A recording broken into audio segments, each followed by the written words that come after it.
কাৰিকৰী বিদ্যাৰে চমক সৃষ্টি নলবাৰীৰ টিহুৰ এগৰাকী ছাত্ৰৰ। নিজৰ ঘৰতেই যুৱকজনে সাজি তুলিছে ইলেক্ট্ৰিক যঁতৰকে আদি কৰি বিভিন্ন সামগ্ৰী। ২০ বছৰীয়া এই ছাত্ৰগৰাকী হ'ল নলবাৰী জিলাৰ টিহু মাখিবাহাৰ যুৱ উদ্ভাৱক ধৃতিৰাজ চৌধুৰী। সৰুৰে পৰাই বিভিন্ন কাৰিকৰী সামগ্ৰী তৈয়াৰ কৰি আহিছে যুৱকজনে। কলা শাখাৰ ছাত্ৰৰ হৈও সৰুৰে পৰাই বিভিন্ন বিজ্ঞান কৰ্মশালাত অংশগ্ৰহণ কৰি যুৱকজনে নিজৰ প্ৰতিভা দেখুৱাবলৈ সক্ষম হৈছে আৰু বিভিন্ন বিজ্ঞান প্ৰদৰ্শনীত শ্ৰেষ্ঠত্ব অংশগ্ৰহণ কৰিবলৈ সক্ষম হৈছে।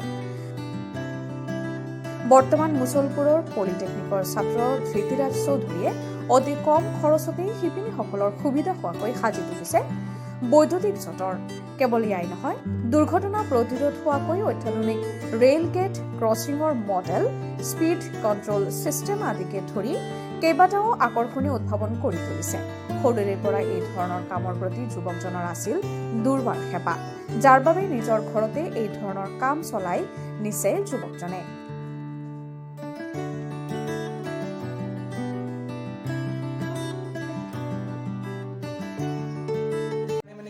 মডেলটো বনাৰ পিছতে সেইটো খুলি আৰু নেক্সট মডেলটোত বস্তুখিনি লগাব লাগে। তো তাৰ কাৰণে বহুতে মডেল আছে, কিন্তু ডাইৰেক্ট মডেল হিচাপে একদম মানে ৰিয়েলকে ইমপ্লিমেণ্ট হোৱা মডেল মোটামুটি ৮-৯টা মান আছে। বিভিন্ন ঠাইৰ বিজ্ঞান কৰ্মশালাত তুমি অংশগ্ৰহণ কৰিছা? সেইটো সেনেকৈতো বহুতে, মই বিশেষকৈ আমাৰ টিহু বিবেকানন্দৰ ছাৰহঁতে মোক বিশেষকৈ বহুত মানে কি এইটোত হেল্প কৰে। আৰু এইটো বুলি নহয়, বা মই জাজ হিচাপে গৈছোঁ মানে মডেল কম্পিটিশ্যনতো, আমাৰ সমন্বয় জাতীয় বিদ্যালয় হওক বা সেইভাগেও মানে স্কুলত বা এৱাৰনেছৰ মানে বিজ্ঞানৰ প্ৰতি কেনেকৈ আকৰ্ষণ হ'ব পাৰে তাৰ কাৰণেও স্কুলে মোক মানে নিমন্ত্ৰণ জনায়। তো সেনেকৈ বহুতেই মানে বহুত স্কুলে আৰু বহুত মডেল কম্পিটিশ্যনতো গৈছোঁ, ডিষ্ট্ৰিক্ট লেভেল, ষ্টেট লেভেল খেলিছোঁ, মই IIT গৈছোঁ। সৰুৰে পৰা বিজ্ঞান মনস্কতাটো মানুহক লাগে।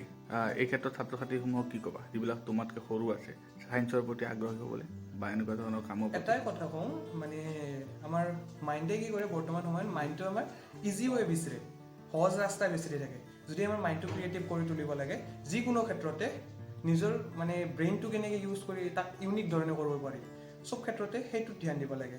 যে কিবা এটা বস্তু আমি কাম এটা কৰি আছোঁ, এনে ৱেইট কৰি আছোঁ, সেইটো সেনেকৈ নকৰি অলপমান বেলেগ ধৰণে কৰিব পাৰি নেকি, তাৰ প্ৰতি যদি আকৃষ্ট হয় অট'মেটিকেলি বিজ্ঞানৰ মানসিকতা আহি যাব।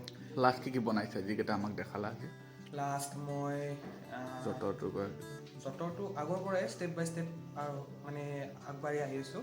লাষ্ট এই ৰেলগেটৰ প্ৰজেক্টটো আৰু এটা ৰিচাইকেল বস্তু দি কেনেকৈ আমি মানে ক্লথ ড্ৰাই কৰিব পাৰোঁ। আৰু বৰ্তমান এটা মানে প্ৰজেক্টত কাম কৰি আছোঁ, যিটো মানে কি আমাৰ বাক্সা পলিটেকনিকত কম্পিটিশ্যন আছে ৯ তাৰিখে, তো সেইটোৰ কাৰণে মই ডেভেলপ কৰি আছোঁ আৰু।